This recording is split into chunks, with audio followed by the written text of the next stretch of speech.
As I've gone on in ministry over the years, I've had these thoughts after the fact, like, I wish I had counted how many times this event, or this, or how many times I was late, or how many times somebody did this or that, or whatever the challenges are. And I, at this point, wish I could have kept track of how many forums we've had. Not only forums, but the guy who never joined, but always reminded me that these are not forums. Forums.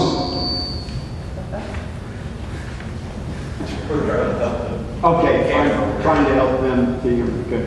The forums are really seeking lots of input, I guess, from everybody else officially, and these are informational for you, so that we can get you up to speed. Most of the time, members of the church have no idea what the council is doing at any particular time. And we do put the minutes out, they're in the hallway, but the operation of the church is fairly extensive. It really is. And if you got updated today, a week from now, that may be old stuff. So the representation of the number of people here indicates that the congregation has entrusted the care of the community, the fulfilling of the will of the community to the council. That is the structure that we've had. So that we have operations going on, and we have more and more over the years paid staff people who do stuff. So for an example, in many congregations you have a treasurer who writes checks. Every congregation has treasurers. And most of them in congregations write the checks, pay the bills, keep track, give the reports. We haven't done that in, 20 years. It's not possible.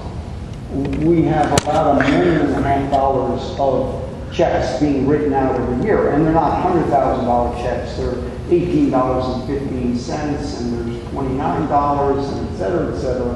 And we did have two, as that natural transition was taking place. We had two elected treasurers who tried to go beyond, and we explained to them that this operation has to, there are bills, there are people waiting to be paid, and so we have a business person who writes them out. You oversee. That's your responsibility, to oversee. And one was going to do it when her kids were involved in the Sunday night program. Said, there'd be no problem, I'll just write checks while they're doing the thing. That lasted about 2 weeks. We also had a guy who was a business guy, worked in an important position in the company in finance, and was sure he was going to be able to do it. Oh, I got programs, I got everything else. It cost him $467 to attempt that. And that was the total amount of penalties he paid by his choice, fairly, for not paying bills on time. Just didn't get it in time, couldn't do it. And so that's kind of symbolic of the reality that there are a lot of things that are going on, and most of the time, the updates come every 6 months. We have a congregational meeting, we get information. Other times, things are happening, and it's important for you to know, excuse me, before the congregational meeting, so you can ask any questions, and we have found that's really helpful, so that we don't get to a congregational meeting, people are angry and frustrated, and don't have the information. That may still be the case, but it won't be because we didn't try. So we have 4 forums trying to get the information out and questions answered prior to the congregational meeting. So there are a number of things that we'll be trying to do in this time. One is I'm going to try to give a historic setting. Now recognize that some of you have been around, well, not as long as me, but pretty close to that, and have heard some of the stories, and this will be somewhat of an update. And we appreciate your patience so others can be brought up to speed. If they have not ever been to a forum, if they don't know the background, there's no context for what's happening. So, oh my gosh, why are we doing this? I don't understand. But many of these things we've been through before. I'm going to give some historic setting. We do have Fran Peppis here, who will tell us something about the values and the land and stuff like that. I think Madeline is going to be here. Madeline will be here to describe some of the church. Pastor Phillips is not able to be here this morning, but some of the impact on the Lakeshore people, and John Rossetti unable to be here as he's traveling back. Both his mother and mother-in-law are in challenged situations, so not able to be back yet. Anyway, you have the paperwork. I want to do it as briefly as possible. I think most of us here have been through some of this before. If you'll take out the paper and look at page 1,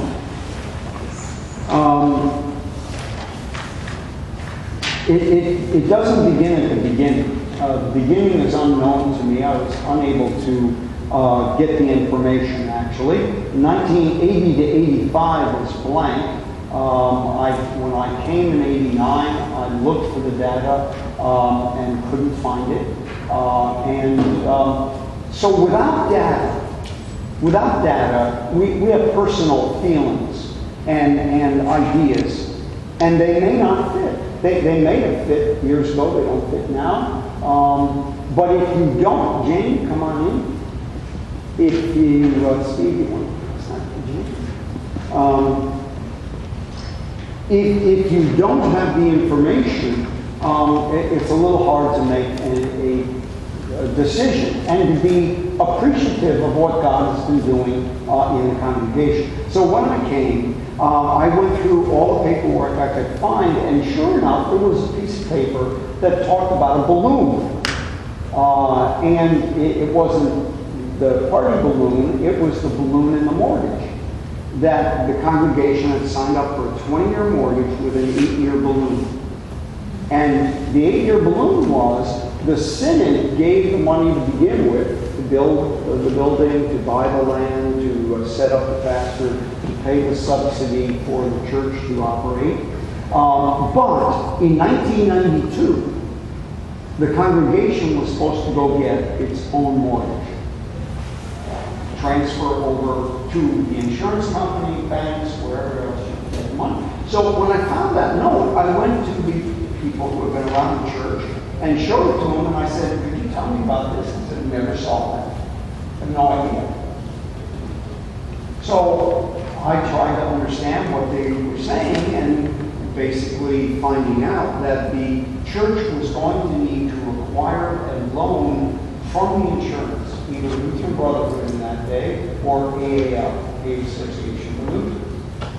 And the standard for the loan you could get was $1,000 loan for every CCC, contributing community donor. It didn't matter how much they gave, how often they came, but if they were considered a CCC, they'd give you $1,000.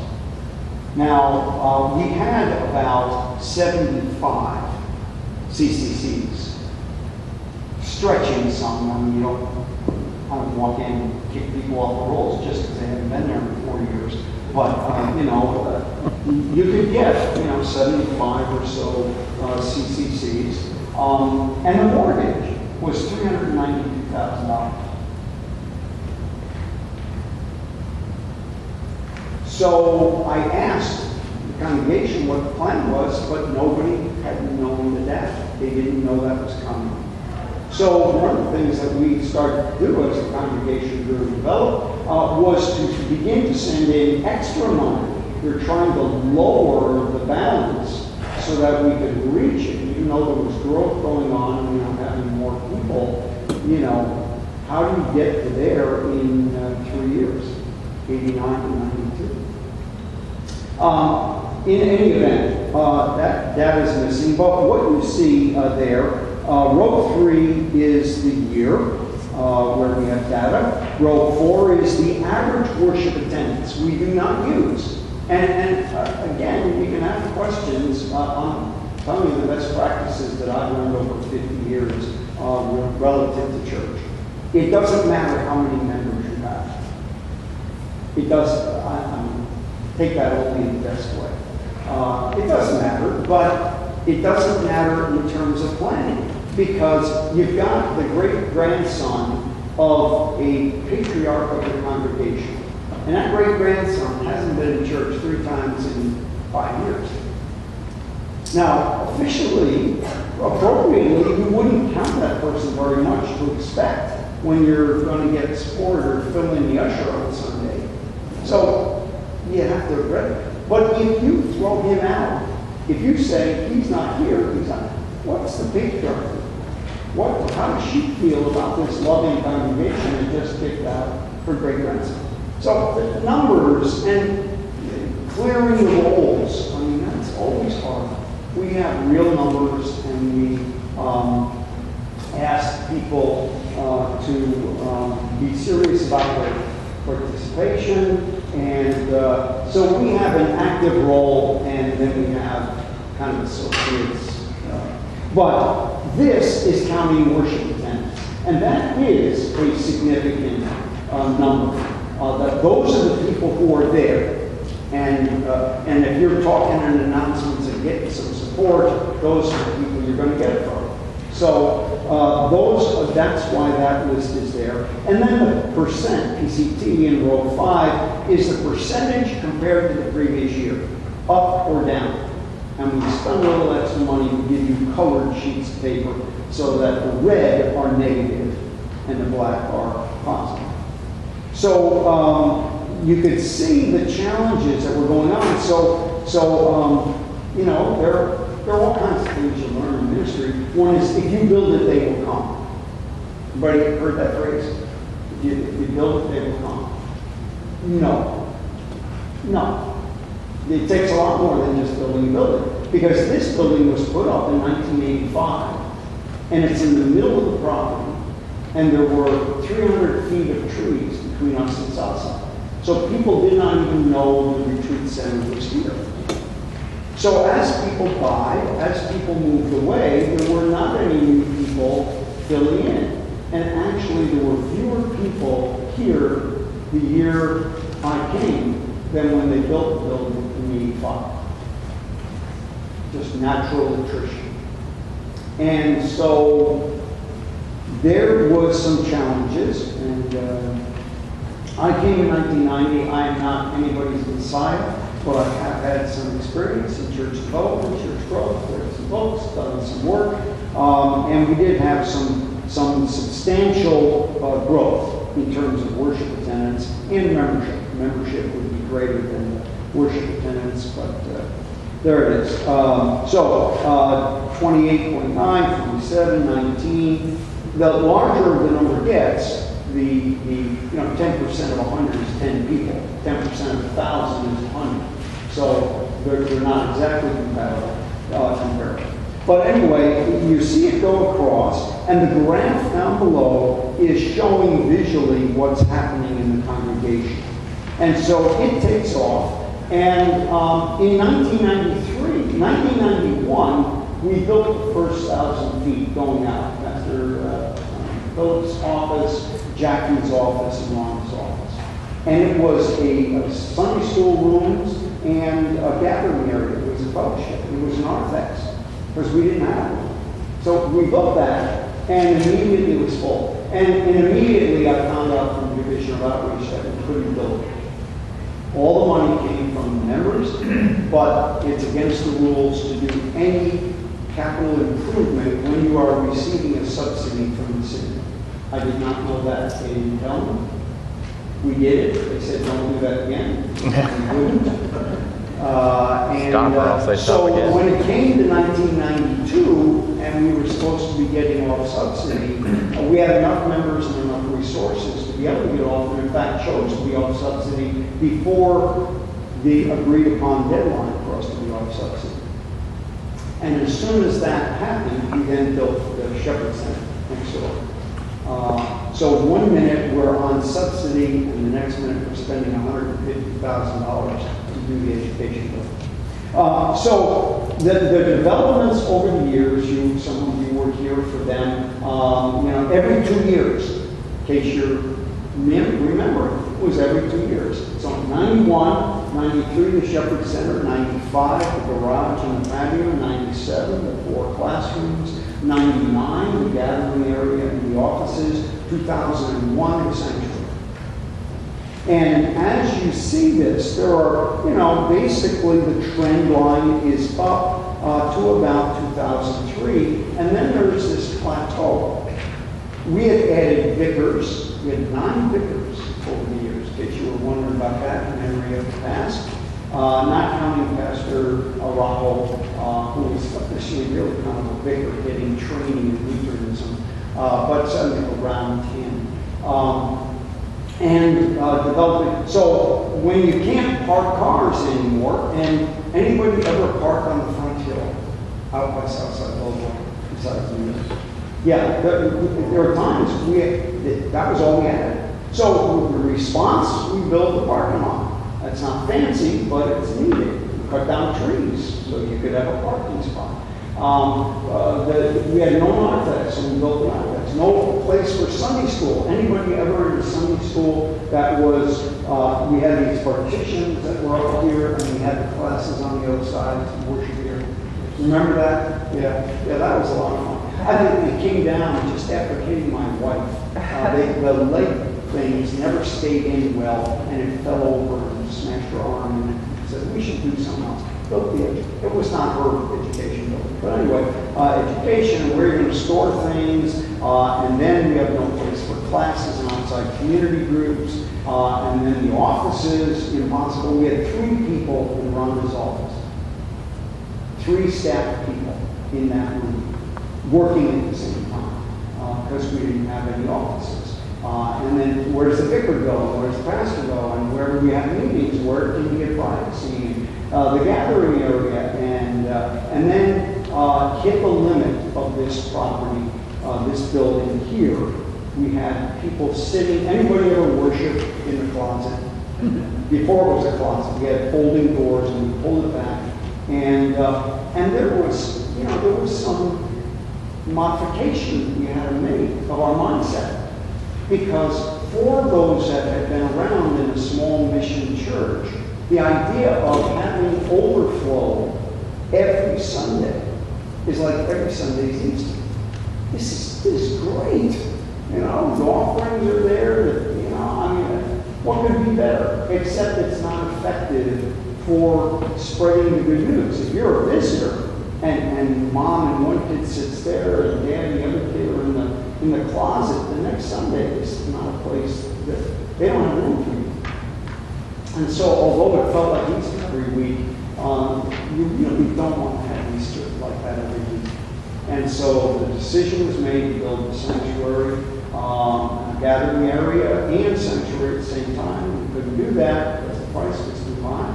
And got it down to where we needed it, but built the gathering area first and the sanctuary. That was 2001. So if you look on your chart there, 2001 was followed by a 6% increase. 2002 was 1.3%. We just could not get anybody anywhere else. 2003, when we built the sanctuary, we went from 3 services on a Sunday morning here to 2 services there. And that lasted for 3 months. And on the 3rd month, I went to Bonnie Harden, who was our organist, and said, Bonnie, I don't see any way. We're going to have to go back to the 3rd service. And she quit. She deserved it. She was worship chair, and just her fingers were holding on. It's one thing to preach 3 service, another thing to be playing the organ every 5 minutes. And so she was not able to continue after that, but we didn't have an option. And there you see the parking. There were parking limits. There was, and 2003, the sanctuary, 2001, the sanctuary was built. In 2003, the congregation, after storm and drawing and everything else, voted to sell it. Everything we've built every 2 years, going to sell it all because it is no longer effective for mission and ministry. That was the bottom line. There's no other way you could say it. That if we're going to welcome people, if we're going to continue to spread the good news that all who we can get, then you can't do it here. At 2.75 acres, and the Division of Outreach guy who met me almost the first month I was here came in and said, this church is in the wrong place. It will never grow. It will never, remember, it was a little mission church in decline. It'll never develop. It cannot grow. I told them they ought to go to the land where Mandarin Lutheran is before they went there and establish that church. Shepherd Woods could have had that. That would have worked. But being around gated communities and apartment complexes, this will never work. And to a certain extent, he was right. I mean, because at a certain point, then 2.75 acres gave out, and there was not much else we could do.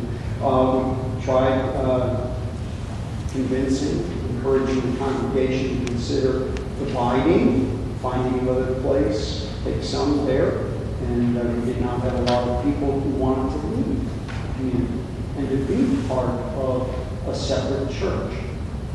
So the next decision was made. We would sell this property, find new land, and move the entire congregation to new property. And all the strategic committees, some of you were on them, what could we do? And the question to be answered by any subcommittee was, what would that ministry look like if we did not have the limits of 2.75 acres? So the ones trying to do ministry for seniors, led by Kim Lockbury, we drove to South Florida. We looked at churches that had developed senior centers, high rises. The dream was to build a building so you could go from independent living to nursing and skip assisted living.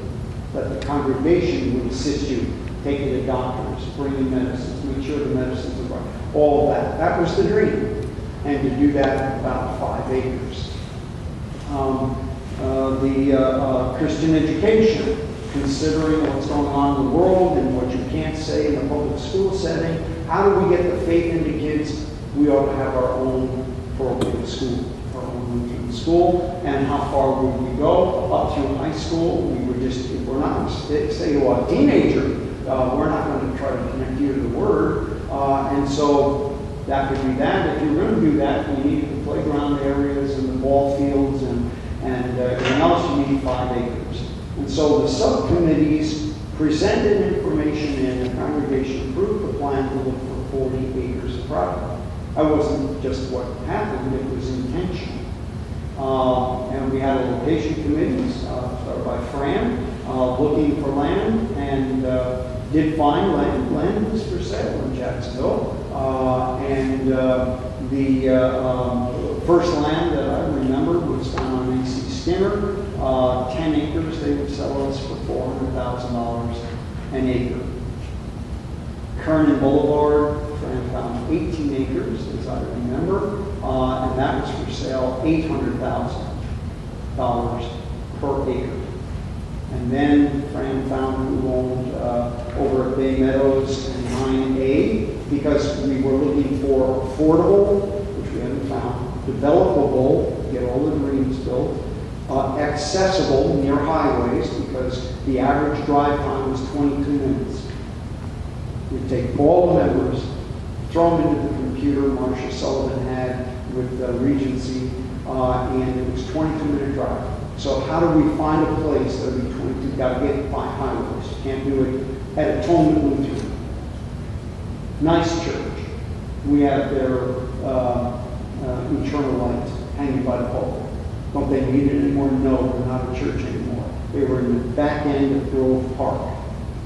And when the community was built, everybody, that was their community church. As people left, new people did not find that church and ultimately died. So you've got to have it accessible. And the last one last requirement of the land was visible, because we knew we track information. Have German brain, we can get data, we can deal with it. 10% of the people who have joined this church over the years, the first time they knew Shepherd of the Woods existed was the sign or the building. That's what they saw. Oh, there's a church. So we wanted those 4 things. Lastly, we looked at the land, met with the owner of the property at 9A Bay Meadows, so it'd be visible, accessible, but not all we had to do was nail the report.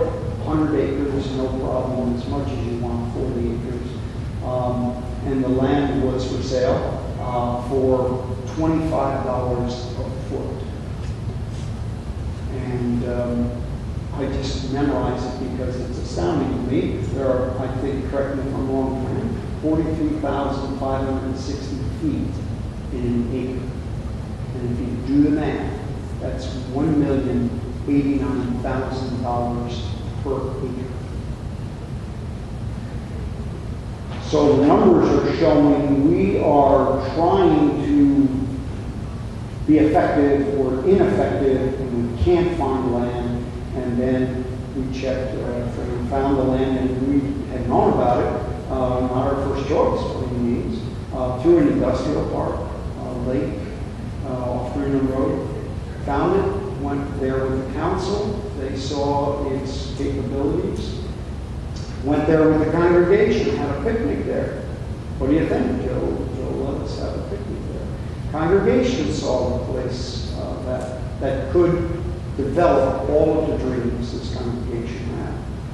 And so we bought it. Joe sold it to us at a discount, and it turned out to be $40,000 per acre. Still a lot of money, 1.6 million, 100,000 in closing costs, but relative to the previous $1 million an acre seemed like a gift, and it was.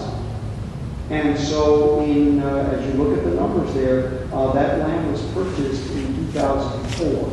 The first year we could not. Joe stayed on the property to get his stuff off. We bought a tent. Did worship in a tent. Anybody a tent worshiper? Yes. Oh, anybody there at the last service we had under the tent? Just me. Just me. And Bonnie Hardman on the keyboard. It was freezing. I had lumps under my feet. Like the little kids who get snow caked to their boots. They were frozen. They were just numb. And I can remember looking. Rhonda was there, the union person. I don't know if Pastor Phillips was, but Bonnie Hardman and myself. No other worshipers who weren't doing some service. And I was looking at the glass. We had a glass chalice, and the wine was in it. And I swear I saw ice cubes floating in the wine. And the idea of picking up that glass was like, I will go to the cross. I'm going to die. Anyway, it was the last service we did. And then how many barn worshipers? Yeah, we didn't worship the barn, but we worshiped in it, and it was one of my favorite places. I don't know. It was just nice. We got about 90 people. That little window air conditioning unit had a nice hum. It almost kind of sang along with the hymns. Yeah, actually, those were 2 big units. I won't point to the guy who got them in for us, because that's not really an official on the books building in Jacksonville. It doesn't really exist, and so I always was impressed by the fact that Joe figured out, without engineering, how to deal with wind shear. So if the winds come at it and twist the building, it comes down. So how would you deal with that? And Joe, not having an architect or an engineer, just simply put 4 telephone poles in the corners. Anyway, we covered them. You never saw them, but we did box it in. Anyway, it was nice, and it worked. Even though it was not the way to do it. You would never worship here, put your cars here, and fellowship in the other direction. I mean, you got to make it convenient for people. Yet, how many of you went to worship and stayed for fellowship? Almost everybody. Almost anybody. if you made it down there, you were part of the group. It was extraordinary. It was fun. So what you see across the top there from 2003, when we hit 384 worshipers, until 2009, where it's 297, that's a plateau. And there were lots of reasons. And then you see the decline. Anybody know what happened in 2009 and 10? Not much. Yeah, your nightmare, you put out here too. ELCA made some decisions that had us leaving ELCA. One of the things that we have, so anyway, you see the numbers there, and we had some decline. We look, maybe you're seeing this for only the 10th time. We live with these numbers. Pastors are looking at it all the time. We track every worship attendance to see what is going on. And we've made modifications and changed and approaches and done everything we could so that we have got some steadiness in terms of the worship in the last 3 years, up a little bit from 2016. But if you will turn to page 2, and you can study it, read Mark, and really digest it. But this is showing, there's 2 pages of data. I grabbed some. The upper part is where people are coming from. Where we have new people joining the congregation, where they come from. You would love it to be that all the members are inviting their friends and relatives and neighbors and people at Publix and whoever you meet, real agents, ambassadors for Christ, calling up with love, but there are other ways as well. So we baptize kids, parents still want to do that a little bit, then baptism of adults and affirmation of faith. Those 2 are, in my view, one pastor's view, the most significant indicator of a church that understands the mission. My church in Brooklyn became a church with 900 members at one point. And when I got there, had 45.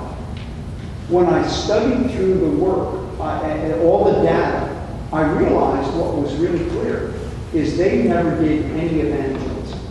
They never did any outreach. That less than 10 people ever joined that church who weren't an ethnic transplant from Germany. Not in its entire history. So that they were not welcoming. They welcomed somebody who came to visit, but they didn't invite anyone. There was no invitation. So as the neighborhood changed, did they invite in the new neighbors? No, they didn't get off the boat. They didn't sprechen Sie Deutsch.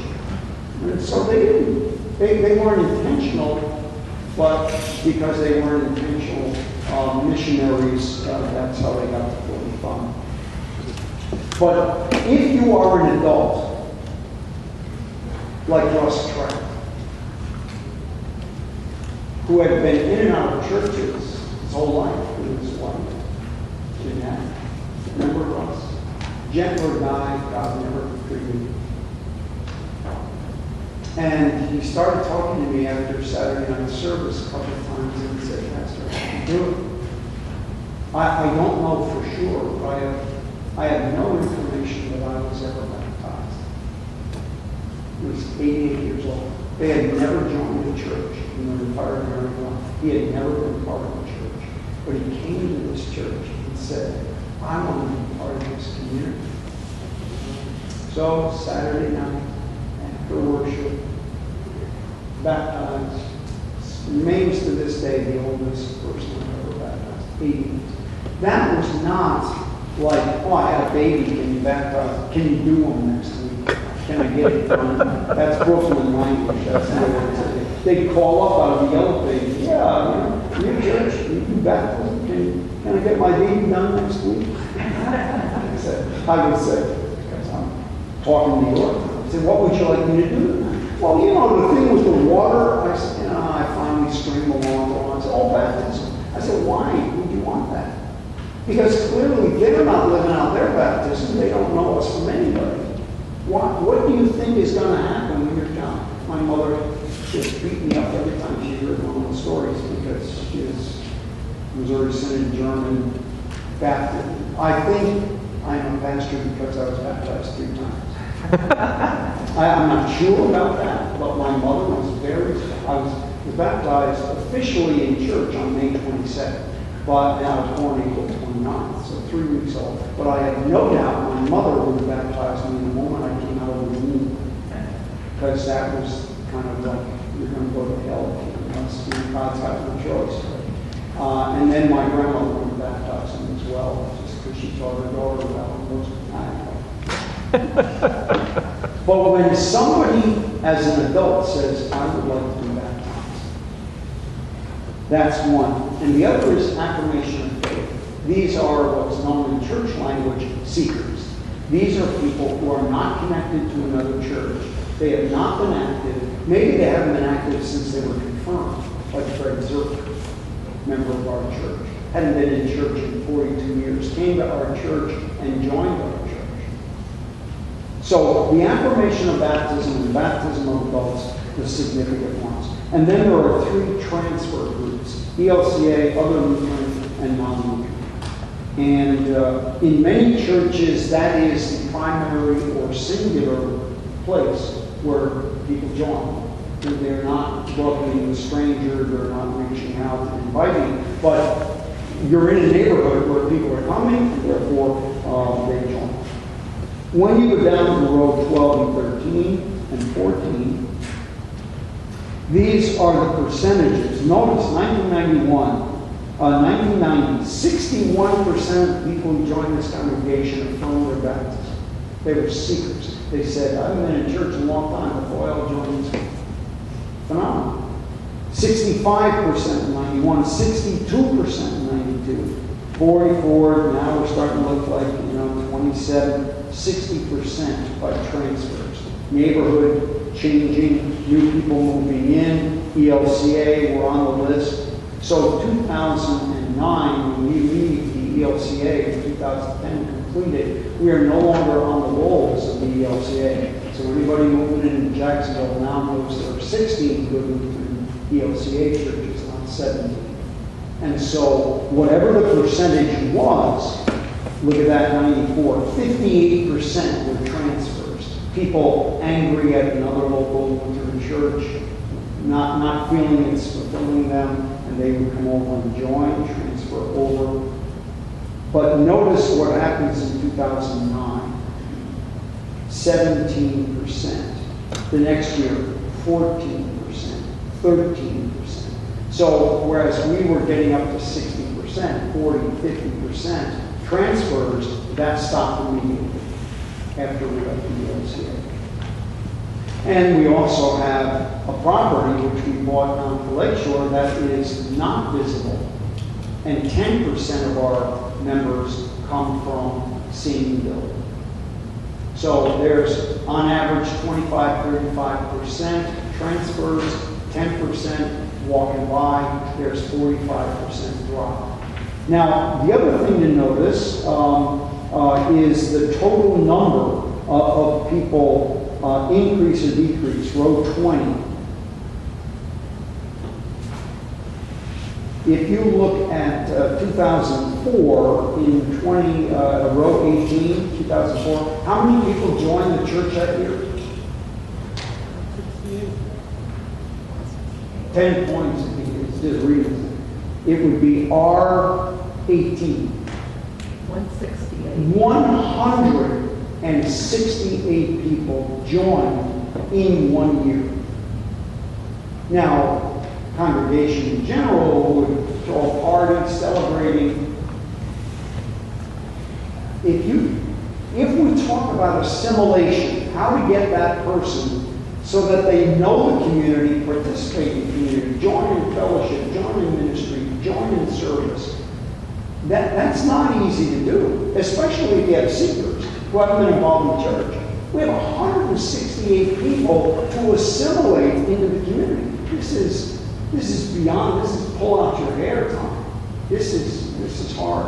So you say, well, oh my gosh, why didn't the worship attendants, if you go back on that previous document, 2004, it increased by 1%. How could it only go up 1% when you have 168 people join? Take a look at the number underneath 168. Total removed. How many? 115. We have people coming and going all the time. So if it's not bad enough to try to assimilate 168 people, what are you going to do where you got 115 people left? They were ushers, they were greeters, they were leaders, they were servants, they were in the mission, they were in Peru, they were helping the school, and they're gone. This has not been easy, just say.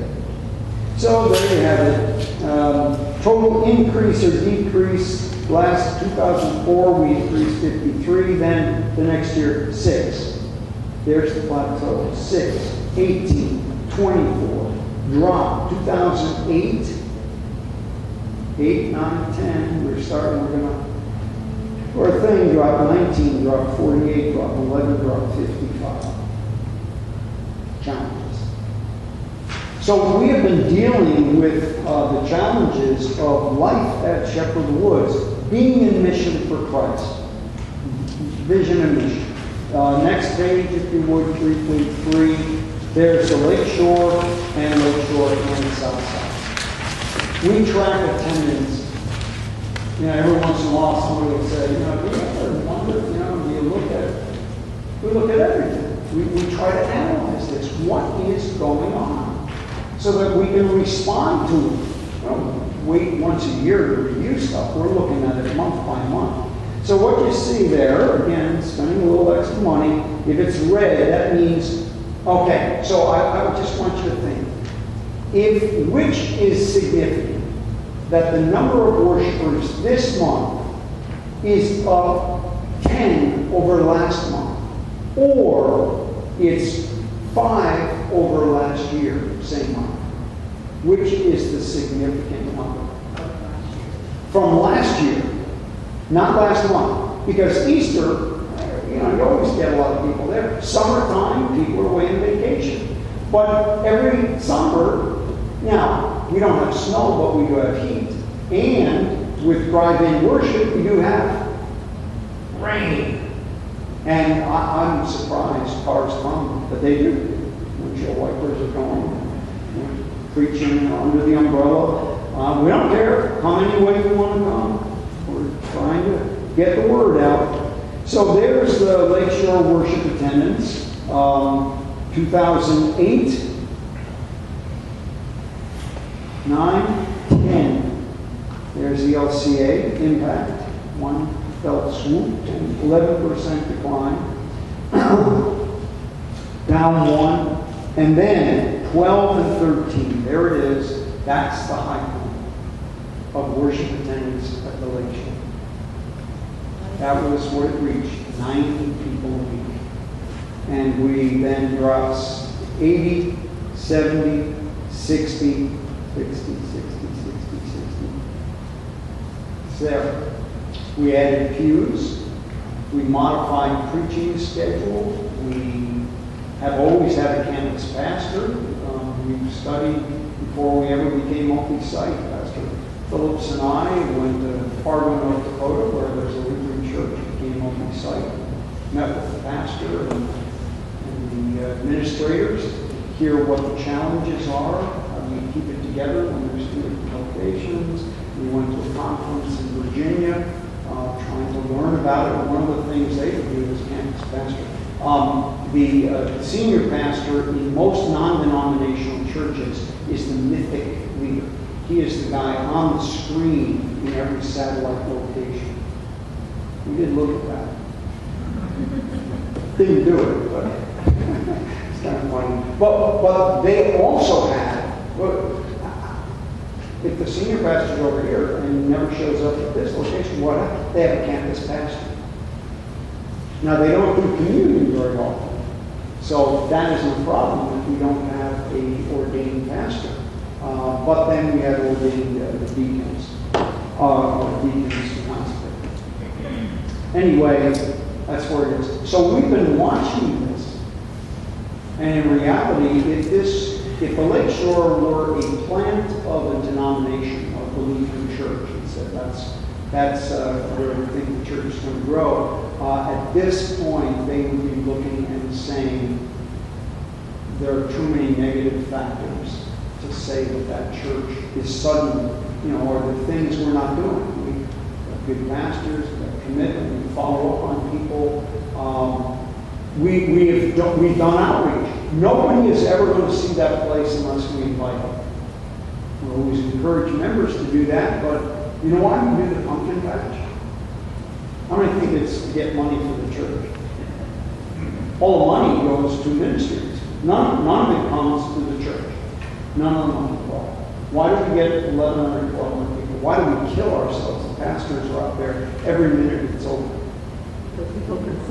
So we get them on the property, we got a sign out by the front door, worship with us, 10 o'clock on Sunday, we work the crowd, it's just, we're everywhere. We ask you all, wear your t-shirts so they know you're with the church, work the crowd with us, and over the years, as far as we know, the most, and we're not completely sure this happened, but there were 2 families whose first contact with the church was the pumpkin patch.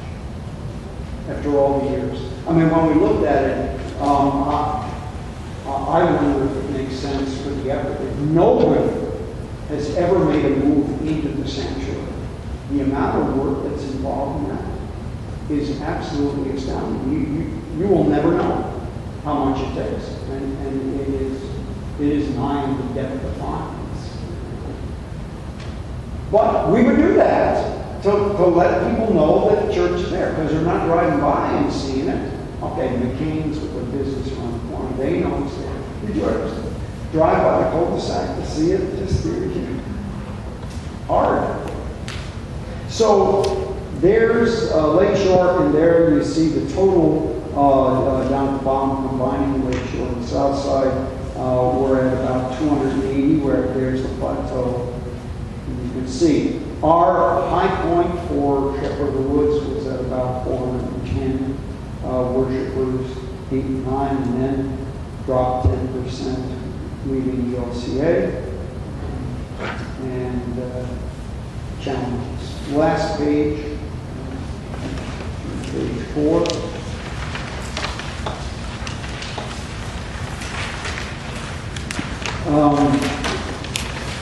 I think spreadsheets are God's gift to you. We have to do it when you try to figure out what's going on. Otherwise, it's just a narrative. So you've got that spreadsheet. This is showing you the history of the vision for mission. V4M, income projections, and reality.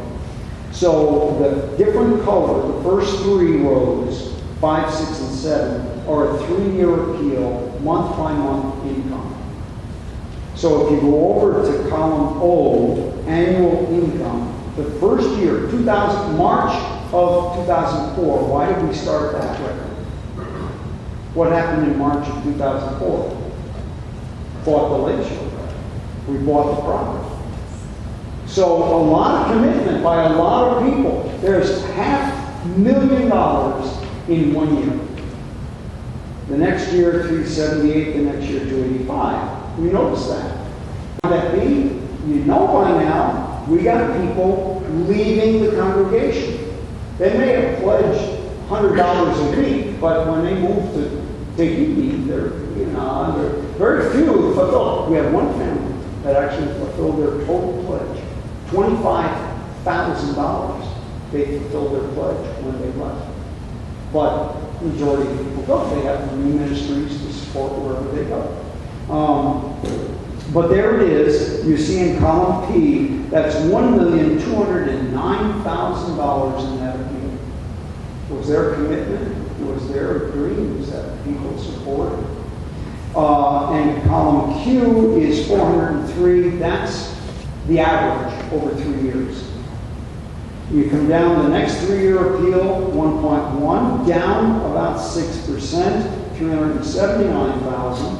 Keep your finger there, go up to column S, year 1, our mortgage is $227,724 every year. 2 years, $455, a 3-year appeal. So when you see $1.138 million given, $683 of that went to mortgage. The rest, development of infrastructure, development of buildings, modulars, everything else. The next 3-year appeal, $846,000. See it? The kind of yellowish pea color, pea green. $282,000 a year. Now we're analyzing what's happening. We're doing our best. We're doing appeals every 3 years as the Senate required if you have a loan with them. But that was a drop of, over the previous appeal, 25%. So what are you thinking if you're on the committee reviewing this? What are you thinking about the next 3-year appeal? You drop 25% again, and you're below the mortgage payment. The income will not be sufficient for the payment. So notice what we did.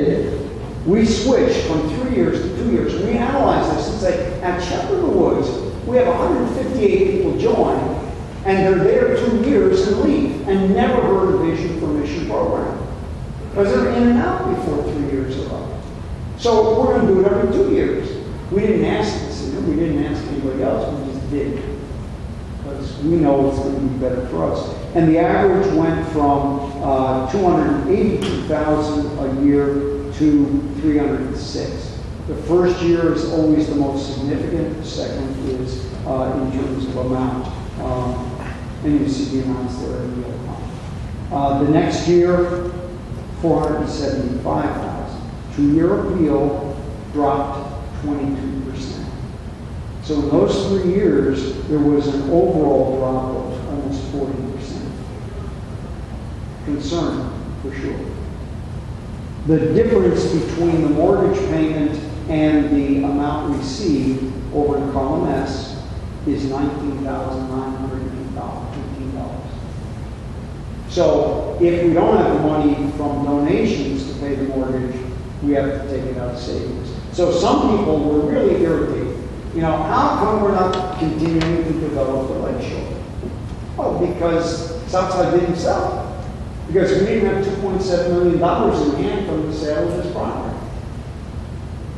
So without that $2.7 million, you have to decide how much of your savings, the surplus, are you going to use? We put in the $500,000 in infrastructure, we put in the Faith Center, we put in the modulars, we developed it, put a raft out in the lake, we did everything, but without spending too much, that if it dropped another 25%, we don't have money to pay the mortgage. Huh? So it's a judgment call, but when we're looking at a $19,000 surplus, it seems wise, prudent, not to spend too much. Last appeal was $505,000. Was an increase of 6% over the previous appeal. So we got 505, previous one is 475, and so that was 50,000 over. Restocked the building fund. The estimate for this appeal is $508,500. We can do that. It's calculation over the first 16 months. How much was received this year, this appeal compared to the last appeal, what was the end result last time, we can project out how much would be received. However, if you look at May of this year, 21E, 22E, it says 4.7%, and that is, I'm not sure it's a correct number. It is not. That 4.7% is the increase over the previous. Anyway, the one number I made sure to be correct is to look at the giving for June this year, last month. Total income was 29,000. 10,000? Nope, $9,903. That's the second year. The first year of the appeal, we got $29,000. This month, this year of the appeal, $9,903. The minus 23.7 is that $9,000 compared to what we received the second year of the appeal previously, which was $14,000. Again, we're comparing month to month. So the second year of the appeal, May, we received $14,000 last time. We received $9,900 this year. And the mortgage payment is $18,977. So that is the lowest donations we've received on the spreadsheet in a month. So our $508,000 may be higher than should be expected. Okay, so we've got a monthly payment of $18,977. We have an annual payment of $227. When is the mortgage paid off? Yeah, 2031, March of 2031, which means 5 more 2-year appeals.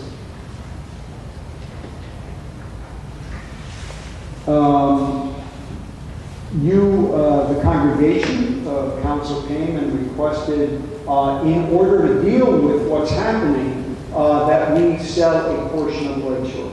You approved 7 acres, and then appealed 12 acres, and we're going to come back. Maybe I'll ask Frank to talk a little bit here about how the property has developed, what we asked him to